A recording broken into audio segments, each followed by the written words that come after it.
All right, let's get started. Um, welcome to this webinar, What to Do When a New Model Comes Out. Here at Braintrust, this is a conversation that we have very often. It's my pleasure to present this topic to you today. A little bit about what we're going to be going over, a quick agenda. A couple of table setting items explaining a little bit more about myself and also Braintrust, the company that I work for. And then we're going to dive into the content. We're going to learn how to not fall in love, but with models. And then we're going to learn what not to do when a new model comes out, what to do when a new model comes out, and then what to do next after a new model is deployed. A little bit about me. My name is Phil Hetzel. I am a solutions engineer with Braintrust, and I mostly come from a consulting and system integration background. So I spent about 4 years at KPMG, and then I spent the next 8 years at Slalom. I had some interesting roles at Slalom. I led the Washington, D.C. office's analytics practice for a number of years. And then the last job that I had at Slalom was leading the Databricks practice.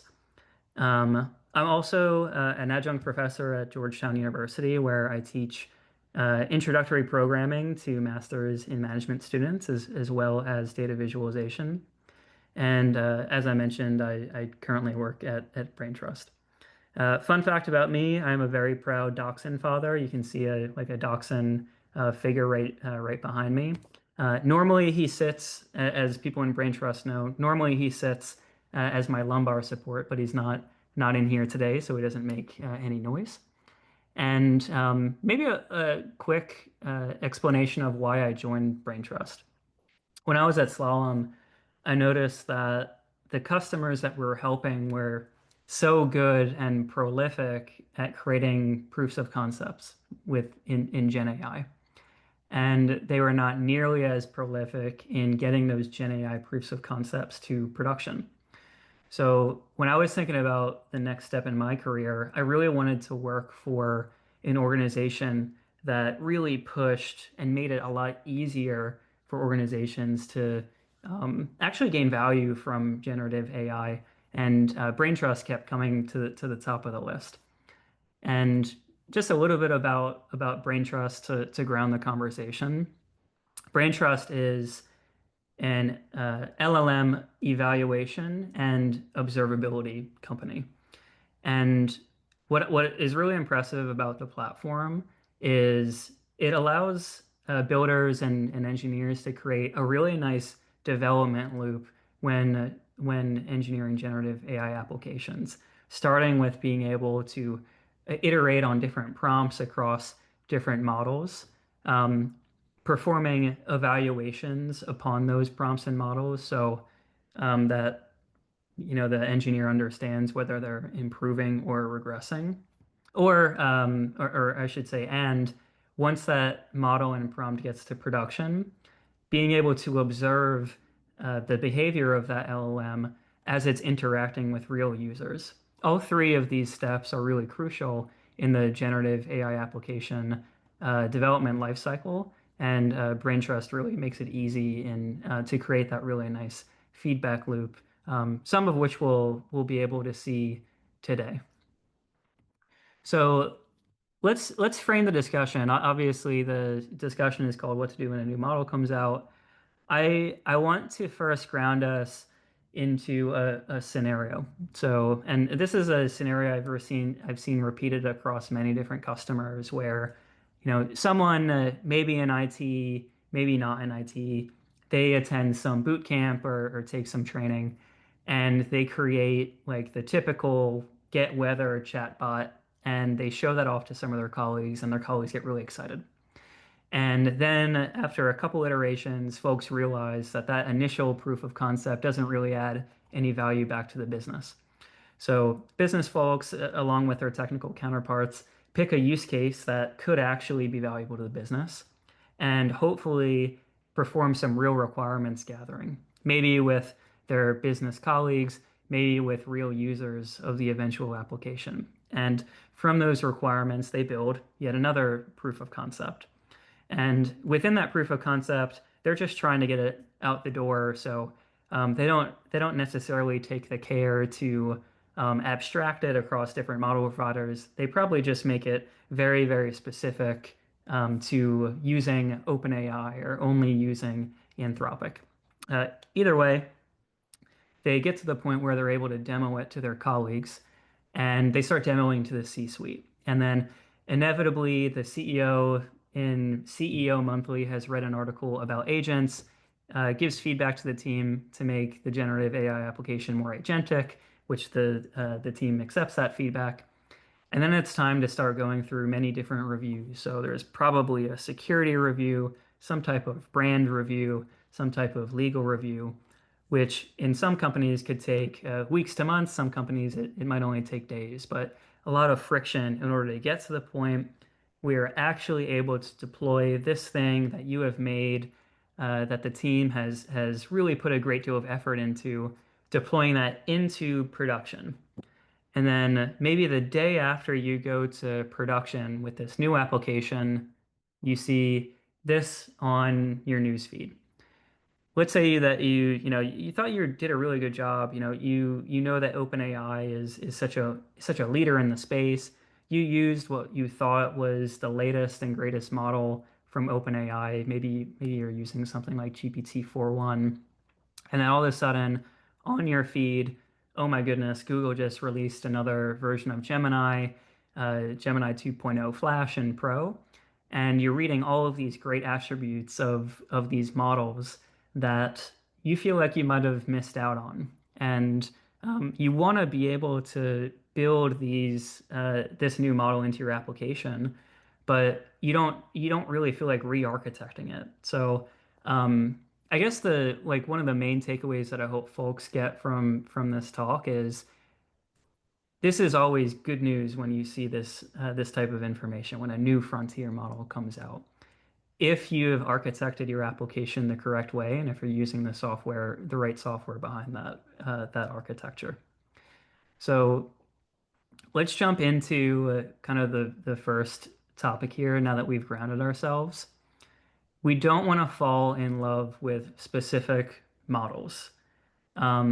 This is a phrase that the models are cattle, not pets, is a phrase that I borrowed from infrastructure as code. Anyone that's worked in DevOps before will recognize this, where we don't want to grow any affection for the models that we choose. We don't feed them, we don't name them. It is not necessarily a long-term relationship for us. They are a tool to be used. And when these models are no longer useful to us, we don't have any agita about discarding them and choosing something new. The reason why we treat model as cattle and not pets is because in this space, loyalty doesn't necessarily pay for generative AI model providers. There are some software ecosystems like Salesforce, like Databricks, like Snowflake, where the platform gets so broad and there starts to become efficiencies in using just one platform for all of the things. This might be my opinion, but I don't think generative AI model providers are necessarily at that stage yet. Um, OpenAI and Anthropic, they will and are starting to build out more features to keep people into the ecosystem, but there's really not a lot of vendor lock-in that keeps people engaged and only within one model provider.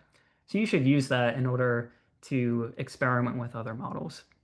Next point here, variety is the spice of life. So when each of these frontier models are coming out, it almost seems like there's like a new feature or a new really big capability that each of these models will possess, whether that's tool calling or reasoning or multimodal. At each step, this is another tool that you can and should try to fit into your generative AI applications, which you can't necessarily do if you're locked into one model or one ecosystem. And if you are moved by all of these points, the fourth box on the screen, limit blast radius of changes, you want to make sure that you are building your application such that you really don't have to make many changes if not only are you changing the model, but you're changing the underlying model provider.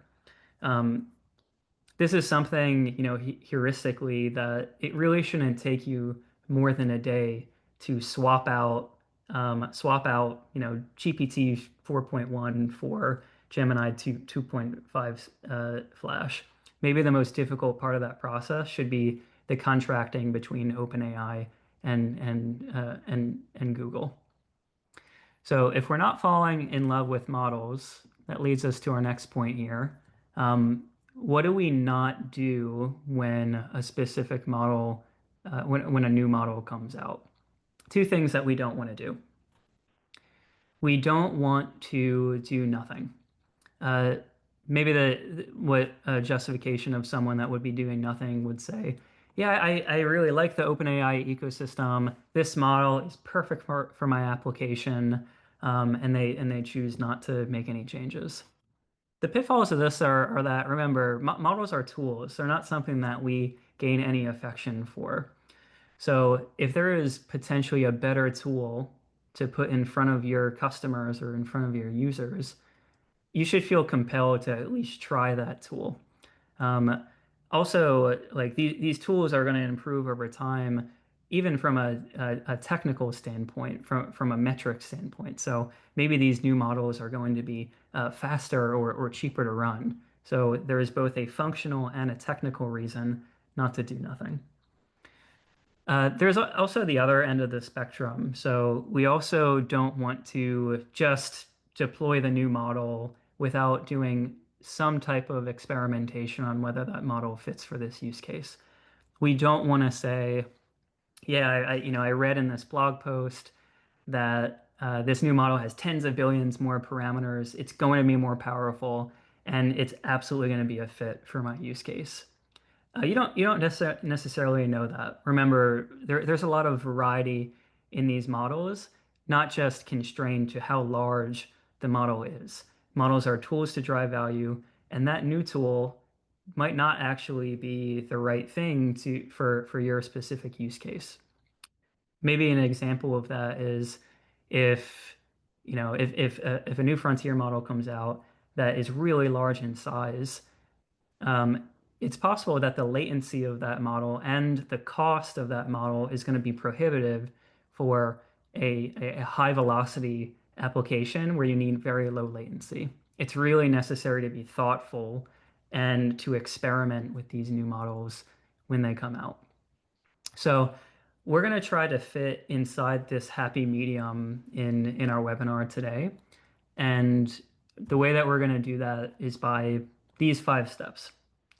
Whenever a new model comes out, I would encourage folks to try to fit in to these 5 actions to be, one, very agile in how they incorporate new models into their application, but also balancing that with being very thoughtful in how they incorporate new models into their application.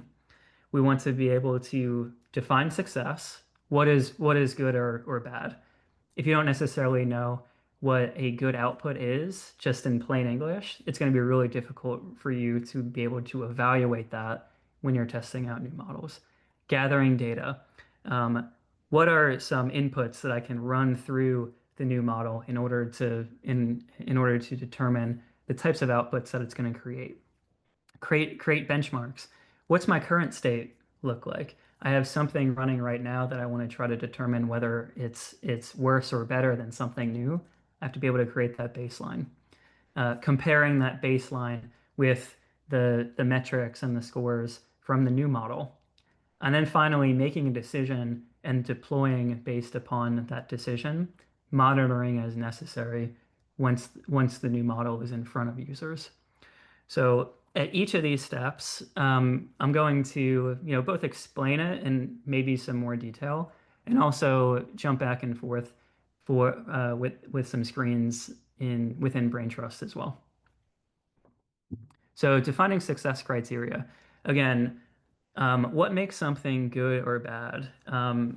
Oftentimes, people will create generative AI applications without really thinking about what defines success. Success can be defined both technically and functionally. Functional success could be something like, is the output factual, based upon some ground truth? It could be, given the context that this generative application had, am I hallucinating during within my output, and am I inventing information that wasn't already there?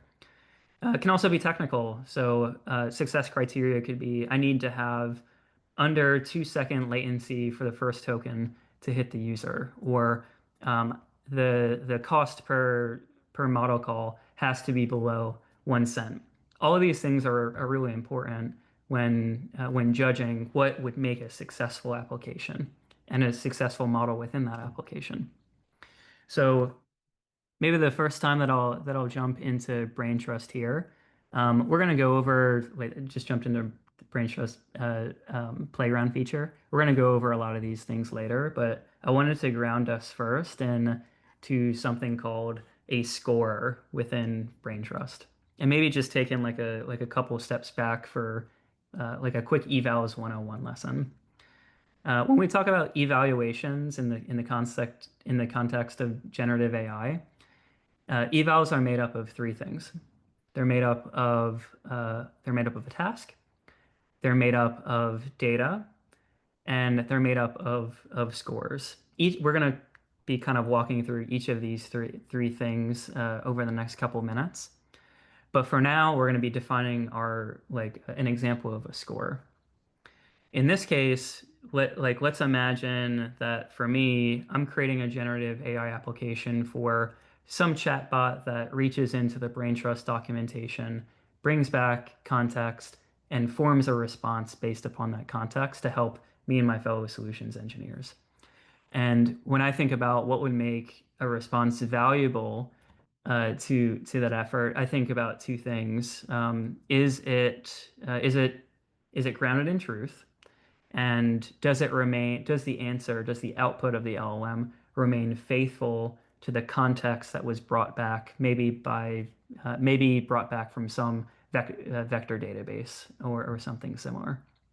So I've opened up a scorer in Braintrust, which is a key part of an evaluation. In this score, it's called factuality. And if we're just walking through it, I'm looking at an expected value that I wrote along with an output value that the LLM writes.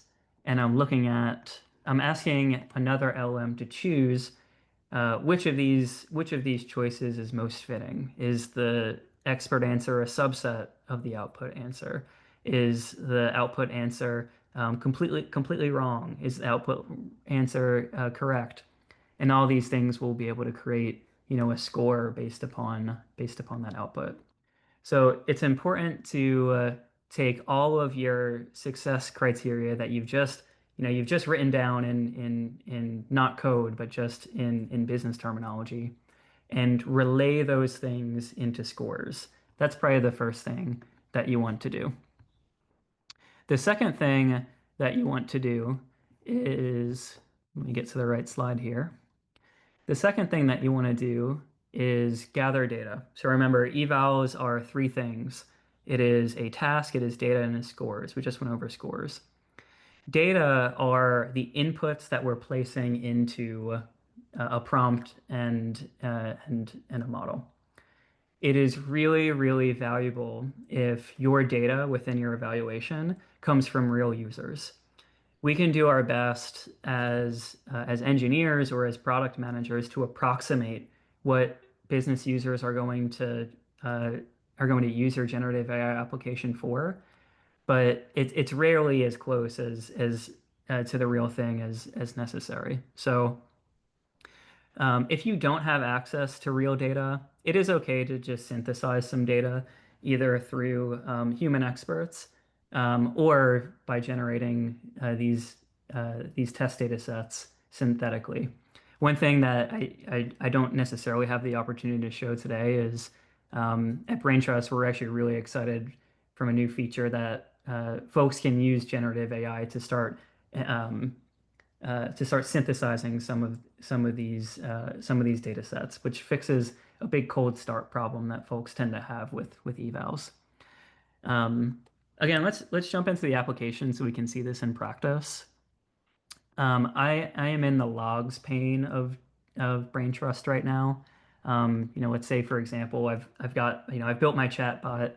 I can type in what is a prompt in Braintrust. That information will churn, and that information will get logged to Braintrust. This is like the observability side of the product. Um, One of the things that I'm would encourage folks to do is create some type of a way to look at real logs from real users and then add them to your evaluation data set, just the way that I'm showing on the screen right now. We want to feed these real user feeds back into our evaluation set to continue to gain coverage for what possible inputs users can have. Now, I've already done that, so I'm going to skip that step. But maybe the next thing I'll do is jump into maybe a little bit more detail about what we mean by data within an eval. Data within an eval is going to look like this. These are the inputs that we saw from bringing them back from the production logs of our application. And then we can enhance them or sorry, enrich them with an expected value that perhaps an expert human wrote, or an expected value that a really powerful LLM that you would never put into production wrote. You can also, within a data set, put arbitrary metadata that might be useful when you're performing scores during your evaluation. But these evals are what you're pushing through when you're experimenting between prompts. So at this point, we have two things. We have our data, we have our scores, and the next thing that we need to think about is our task. I mentioned before that tasks are usually a combination of models and prompts. And these tasks take in an input, perform some type of transformation, create an output. That output is, if you're using an LLM, is going to be stochastic. It's not going to be deterministic. It's important for you to create a benchmark of how your current application is performing based on the scores and data that you've created. Otherwise, you're not going to be able to know if a new model is better for your application. So the way that you can do that within Braintrust is through something called an experiment. So what I have preloaded here is an experiment running a prompt on GPT-4.1. This is like the actual task itself. Just uh, asking the LLM to use a documents tool and bring information back. This is the prompt that we're experimenting with. And these are all of the both functional and the technical metrics related to that task. Again, it's important to look at both of these things. So not only do I want to look at some of the technical metrics over here, I also want to determine like the functional metrics that I've created scores upon. Uh, One other thing that I'll note, like some scores are really nice when you look into their rationale as well. So in this case, I have a score called faithfulness, in which I am looking at the response, looking at the context brought back from a vector database, and trying to determine if that uh, if the response is each statement in the response is supported by some text in that context. So when you're evaluating, it's important to not just look at the overall numbers, but also look into some of the traces of this application as well. Really look into the inputs and outputs at each stage of this application. So now that we have our benchmark, we can now start to experiment a little bit. So we can start comparing. Um, The way that you're going to be comparing is, you're going to be using the same scores and the same data. Those are going to remain static. But you can start changing the task, you can start making either a new model or a new prompt, or potentially both. So if I'm jumping back into the playground here, uh, we can do something like more ad hoc in Braintrust. So let's say I did want to try to switch between the GPT-4.1 model and Gemini model. Let me just duplicate this prompt here. I'm going to use a score called factuality, and I am going to run this comparison. This is something in the playground view that maybe a product manager is who is not as technical can really start to add value to the generative AI cycle. Um, One of the things that we won't necessarily show today because it's not very fun to look at code. All these features that I'm showing are supported by the SDK as well within Braintrust. So I just did that really quick comparison. It looks like the functional scores are, pretty neck and neck, which is great. And the other thing that I notice is, or actually, let me do this. Let me change. I thought I changed this to Gemini already. I apologize. Let's run this experiment now. So we're going to compare the outputs of this prompt that's running 4.1 with a prompt that's running Gemini 2.5. So what's nice is that Braintrust noticed that we didn't actually change any of the inputs for this base prompt, so we cached all the tokens and didn't have to run that again. I do notice that factuality did go down in this case.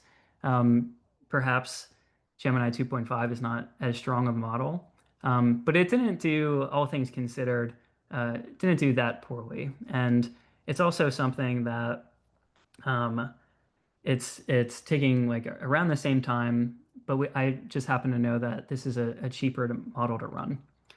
So I want to start to formalize putting Gemini 2.5 into my application. This is the big moment where like we're assuming that Gemini 2.5, it just came out. We want to rotate away from using GPT 4.1 in our application, and we're going to start that process now. So what I'm going to do next is I am going to alter this prompt. I've actually already done it here, but I'm going to alter this prompt, same prompt, but use Gemini 2.5 Flash.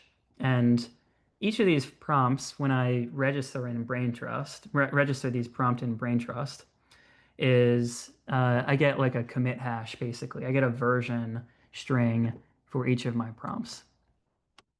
And I'm going to bring in that version string into my application as like what we're going to call it a challenger prompt.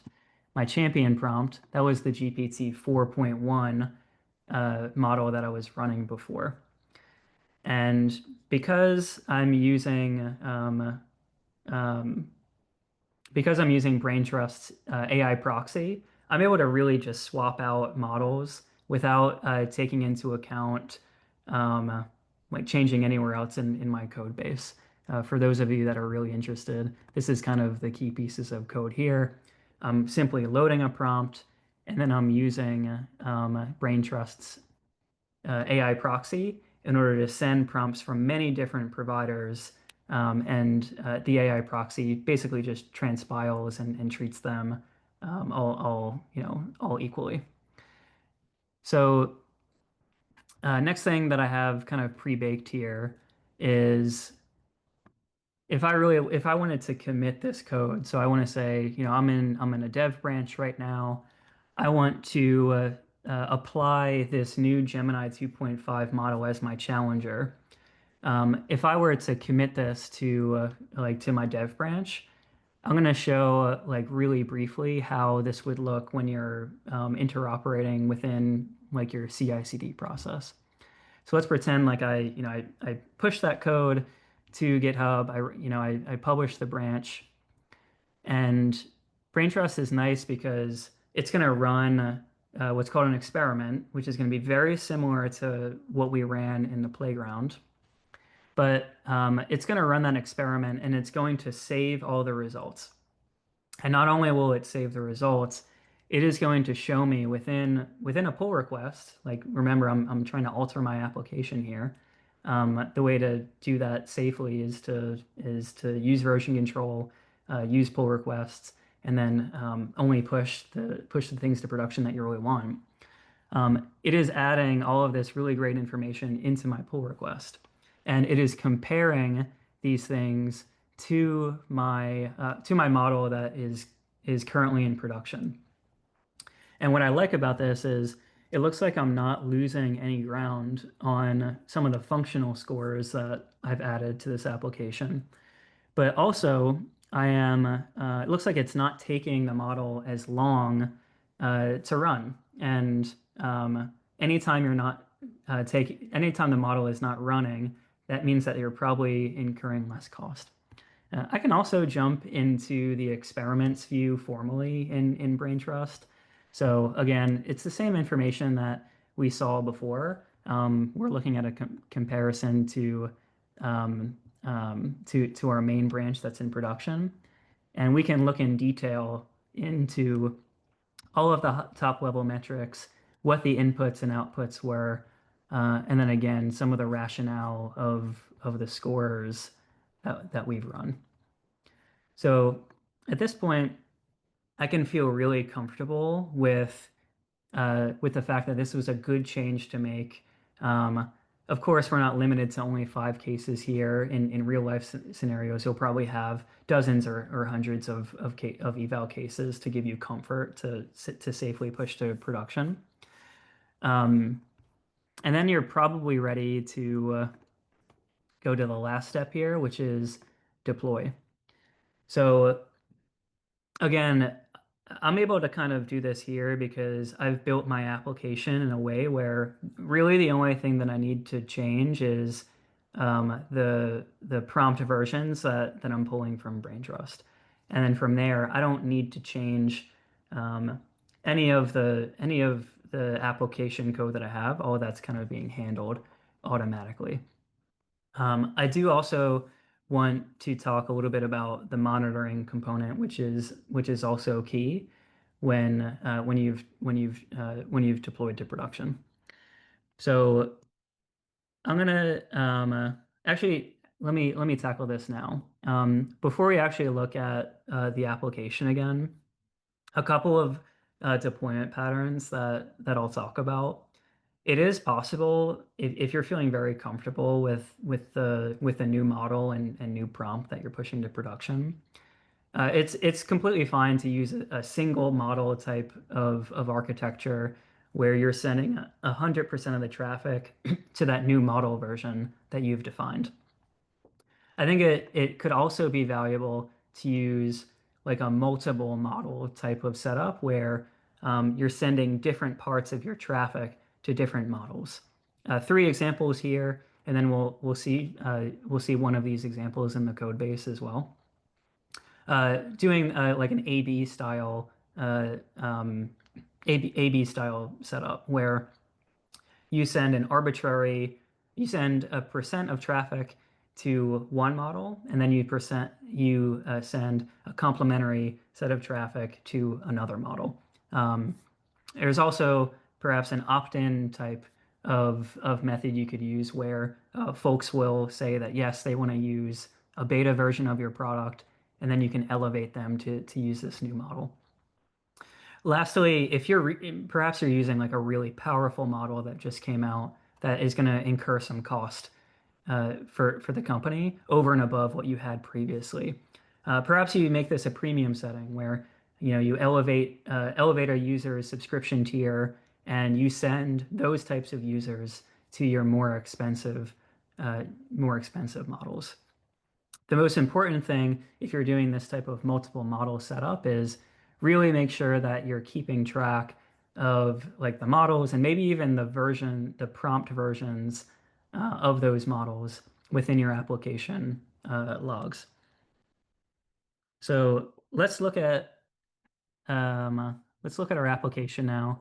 I've already changed this so that I'm going to be sending traffic to Gemini. If I jump into my application, I just want to show one thing before I jump out of the code. I'm actually using like an that A/B setup that I was talking about before.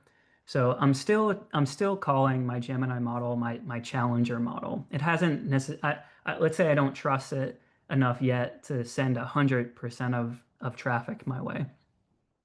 However, since I have all of these versioned within Braintrust, I can route traffic based on conditionals. So I can say, if 50% of the time, that's where this random number comes in.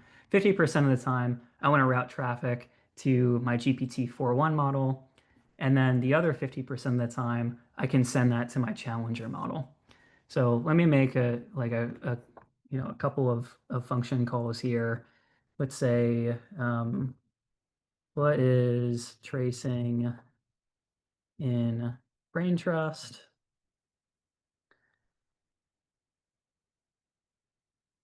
It's going to log that answer. Let's see okay. And right away it starts hitting that Gemini 2.5, Gemini 2.5 model because I'm logging that information appropriately here. Maybe I'll make a another call to this. What is a prompt in Braintrust? And we'll see if my odds are correct here. If this starts to hit the GPT-4.1 endpoint, yes, it does. So this is really nice if you're kind of non-committal on your challenger model. I also really like in this type of setup. Let's shoot to the monitor section of Braintrust. I can look at all of these different metrics that I have, but I can look at them by model. So, I am logging this information appropriately. So if I wanted to know the difference between the functional performance scores of GPT-4.1 versus Gemini, I have all that information here at my disposal, along with many other pieces of information that might be more technical in nature. So that's that and again, I didn't really do that many code changes in order to get to this point. Really, this is the power of using a couple of different things within Braintrust, but using this AI proxy service like really simplified our application here. Um, One more thing. So this is a really proud story for us, and um, I said brain trust, and it's also not our story. Notion is a really big user of brain trust, and this tweet from Sarah Sachs said that Notion was able to roll out a whole new family of anthropic models within 24 hours, and I really think, and we think at Brain Trust, that this should be the new standard for being able to incorporate a new model or even new model provider within an application within 24 hours, being able to experiment and get to the point where you really trust a new model. And then after you deployed, being able to ensure that, yes, I'm not drifting both either functionally or technically over time. So that is all the content that I personally had for today. Would love if you're really interested in this stuff, if you want to snap this QR code and book a demo with me and the team, would love that.